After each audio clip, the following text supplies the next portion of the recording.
ब्रह्मा जी की रची हुई अनेक प्रकार की सृष्टि का वर्णन।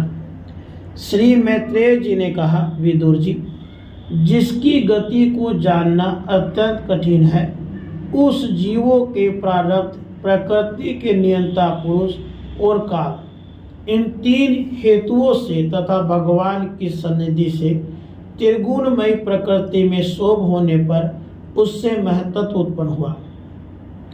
देव की प्रेरणा से रज प्रधान महतत्व से वैकारिक, राजस, तामस तीन प्रकार के अहंकार उत्पन्न हुए।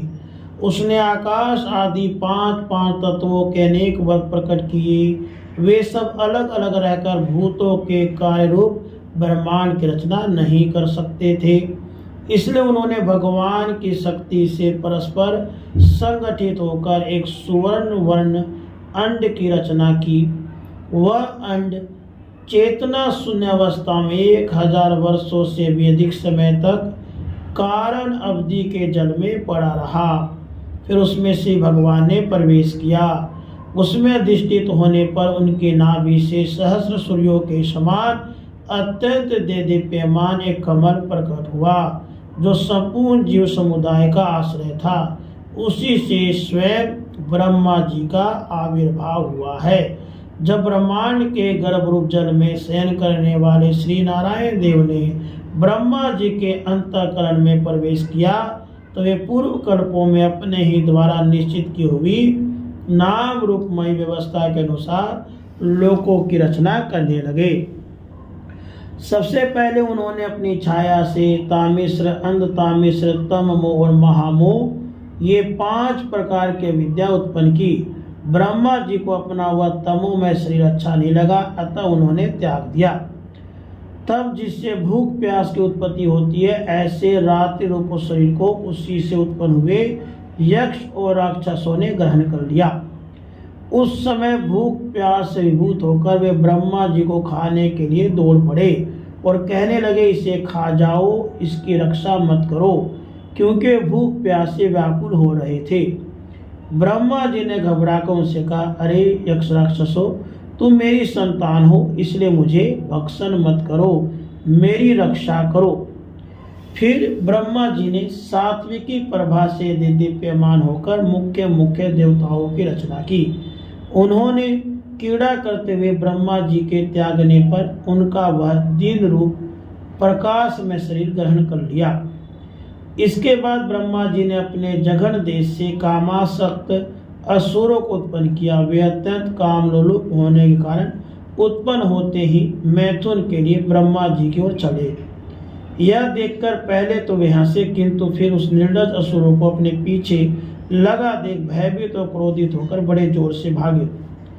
तब उन्होंने भक्तों पर कृपा करने के लिए उनकी भावना के अनुसार दर्शन देने वाले शरणागत वत्सल वरदायक श्री हरि के पाद ने कहा, परमात्मा मेरी रक्षा कीजिए। मैंने तो आपकी आज्ञा से प्रजा उत्पन्न की थी, किंतु यह तो पाप में प्रवृत्त होकर मुझको ही तंग करने चली है। नाथ, एकमात्र आप ही दुखी जीवों का दुख दूर करने वाले हैं, और जो आपकी चरण शरण में नहीं आते उन्हें दुख देने वाले भी एकमात्र आप ही हैं। प्रभु तो प्रत्यक्ष सबके हृदय की जानने वाले हैं। उन्होंने ब्रह्मा जी की आतुरता देखकर कहा, तुम अपने इस काम कलुषित शरीर को त्याग दो। भगवान के यूं कहते ही उन्होंने वह शरीर भी त्याग दिया।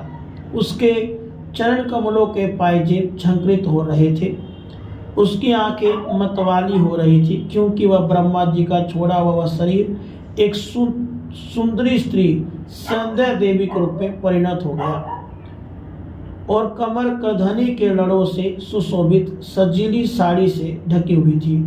उसके उभरे हुए स्तन इस प्रकार से एक दूसरे से सटे हुए थे कि उनके बीच में कोई अंतर ही नहीं रह गया था।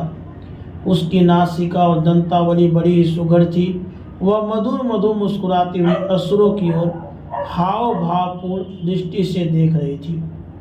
वह नीली नीली अलकावली से सुशोभित सुकुमारी मानो लज्जा के मारे अपने अंचल में ही सिमटी जाती थी। विदुर जी, उस सुंदरी को देखकर सबके सब असुर मोहित हो गए।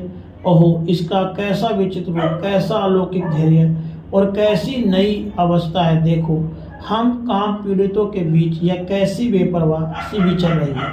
इस प्रकार उन कुबुद्धि देवताओं ने स्त्री रूपिणी संध्या के विषय में तरह तरह के तर्क वितर्क करके फिर उसका बहुत आदर करते हुए प्रेम पूर्वक पूछा, सुंदरी, तुम कौन हो और किसकी पुत्री हो? भामिनी, यहाँ तुम्हारे आने का क्या प्रयोजन है? तुम अपने अनूप रूप का यह बेमोल सौदा दिखाकर हम अभागों क्यों तरसा रही हो? अबले तुम कोई भी क्यों न हो, हमें तुम्हारा दर्शन हुआ, यह बड़े सौभाग्य की बात है। तुम अपनी गेंद उछाल उछाल कर तो हम दर्शकों के मन को मथे डालती हो। सुंदरी, जब तुम उछलती हुई गेंद पर अपने हथेली को थपकी मारती हो तब तुम्हारा चरण कमल एक जगह नहीं ठहरता। तुम्हारा कटी प्रदेश तुरस्तनों के भार से थक सा जाता है और तुम्हारी निर्मल दृष्टि से भी थकावट झलकने लगती है। अहो, तुम्हारा केश पास कैसा सुंदर है। इस प्रकार से उससे प्रकट हुई उस सायंकालीन संध्या ने उन्हें अत्यंत कामासक्त कर दिया और उन मुंडों ने उसे कोई रमणी रतन समझकर ग्रहण कर लिया। उसके बाद ब्रह्मा जी ने गंभीर भाव से हंसकर अपनी कांतिमय मूर्ति से, जो अपने सौंदर्य का मानो आप या आस्वादन करती थी, गंधर्व और अप्सराओं को उत्पन्न किया। उन्होंने चंद्रिका रूप अपने उस कांतिमय प्रिय शरीर को त्याग किया। उसी को विश्वावसु आदि गंधर्वों ने प्रसन्नता पूर्वक ग्रहण किया। उसके पश्चात भगवान ब्रह्मा ने अपनी तंद्रा से भूत पिशाच उत्पन्न किए। उन्हें दिगंबर और बाल बिखेरे देख उन्होंने आंखें मूंद ली। ब्रह्मा जी के त्यागे हुए उस जम्भाई रूप शरीर को भूत पिशाचों ने ग्रहण किया। इसी को निद्रा भी कहते हैं, जिससे जीवों को इंद्रियों में शिथिलता आती देखी जाती है। यदि कोई मनुष्य झूठे मुंह सो जाता है तो उस पर भूत पिशाच आदि आक्रमण करते, उसी को उन्माद कहते हैं। फिर भगवान ब्रह्मा ने भावना की कि मैं तेजोमय हूँ और अपने अदृश्य रूप से साध्यगण एवं पितृगण को उत्पन्न किया। पितरों ने अपने उत्पत्ति के स्थान उस अदृश्य शरीर को ग्रहण कर लिया। इसी को लक्ष्य में रखकर पंडित जन श्राद्ध आदि के द्वारा पितर और साधे गणों को क्रमशः कव्य और हव्य अर्पण करते हैं। अपनी तिरोधान शक्ति से ब्रह्मा जी ने सिद्ध और विद्याधरों को सृष्टि की और उन्होंने वहां अपना अंतर्धान नामक अद्भुत शरीर दिया।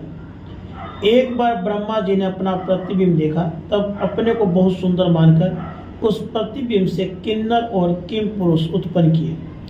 उन्होंने ब्रह्मा जी के त्याग देने पर उनका वह प्रतिबिंब शरीर ग्रहण किया। इसलिए वे सब उस काल में अपने पत्नियों के साथ मिलकर ब्रह्मा जी के गुण क्रम आदि का गान किया करते थे। एक बार ब्रह्मा जी सृष्टि की विधि न होने का बहुत चिंतित होकर हाथ पैर आदि अवयवों को फैलाकर लेट गए और फिर क्रोधवश उस भोग में शरीर को त्याग दिया। उससे जो बाढ़ जड़कर गिरे हुए, उसके हाथ पे सिकुड़कर चलने से क्रूर स्वभाव सर्प और नाग हुए, जिनका शरीर फर्ण रूप से कंधे के पास बहुत फैला होता है। एक बार ब्रह्मा जी ने अपने को कृतकृत्य से अनुभव किया। उस समय अंत में उन्होंने अपने मन से मनुओं की सृष्टि की। ये सब प्रजा के वृद्धि करने वाले हैं। तपस्वी ब्रह्मा जी ने उनके लिए अपना पुरुषाकार शरीर त्याग दिया। मनुओं को देखकर उनसे पहले उत्पन्न हुए देवता गंधर्वादि ब्रह्मा जी की स्तुति करने लगे। वे बोले, विश्वकर्ता ब्रह्मा जी, आपकी यह मनुओं की सृष्टि बहुत ही सुंदर है। इसमें अग्निहोत्र आदि सभी क्रम प्रतिष्ठित है। इसकी सहायता से हम भी अपना अन्न हर विभाग ग्रहण कर सकेंगे। फिर आदि ऋषि ब्रह्मा जी ने इंद्रिय संयम पूर्वक तप, विद्या, योग और समाधि से संपन्न हो अपने प्रिय संतान ऋषिगण की रचना की। उनमें से प्रत्येक को अपने समाधि, योग, ऐश्वर्य, तप, विद्या और